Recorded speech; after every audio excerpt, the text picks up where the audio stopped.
আগামী বাজেটে থাকবে না কোনো মেগা প্রজেক্ট। ফুলিয়ে ফাঁপিয়ে বড় বাজেট টাকা ছাপে কিংবা ধার করে বাস্তবায়ন করবে না সরকার। তবে বাজেটের আকার কেমন হবে তা শিগগিরই চূড়ান্ত করা হবে।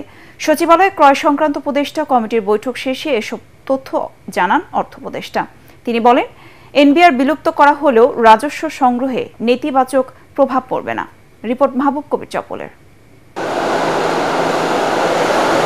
অর্থ বছরের বাজেট উপস্থাপন করবে। সংসদ অধিবেশনে হচ্ছে না এবারের বাজেট।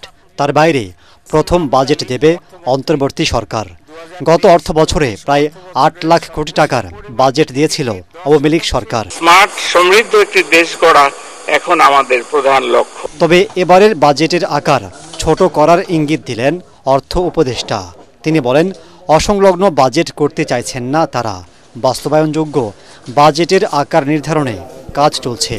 বাজেটটাকে তো আমরা একটু বাস্তবায়ন করব, একটু বিরাট একটা গ্যাপ নিয়ে আর করব না।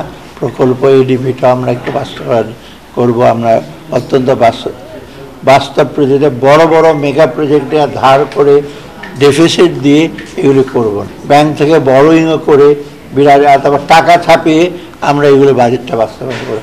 কিছুটা তো ডেফিসিট থাকবে, সেটা পূরণ করবো। আমি তো নেগোসিয়েট করছি আমরা IMF-এর সাথে, ওয়ার্ল্ড ব্যাংকের সাথে প্রজেক্টের ব্যাপারে। সেটা মোটামুটি এখন সাকসেসফুল। ছোট বড় বুঝতে পারবেন কদিন পরে। অর্থ উপদেষ্টা কথা বলেন এনবিআর বিলুপ্তির বিষয়েও। প্রতিষ্ঠানটি ভেঙে দুটি আলাদা বিভাগ করা হলেও রাজস্ব আদায়ে সমস্যা হবে না বলে মনে করছেন তিনি।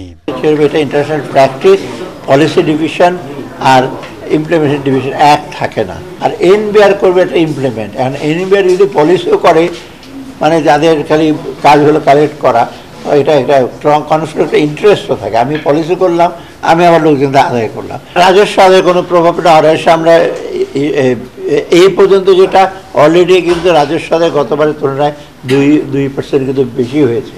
খুব হতাশাব্যঞ্জক না।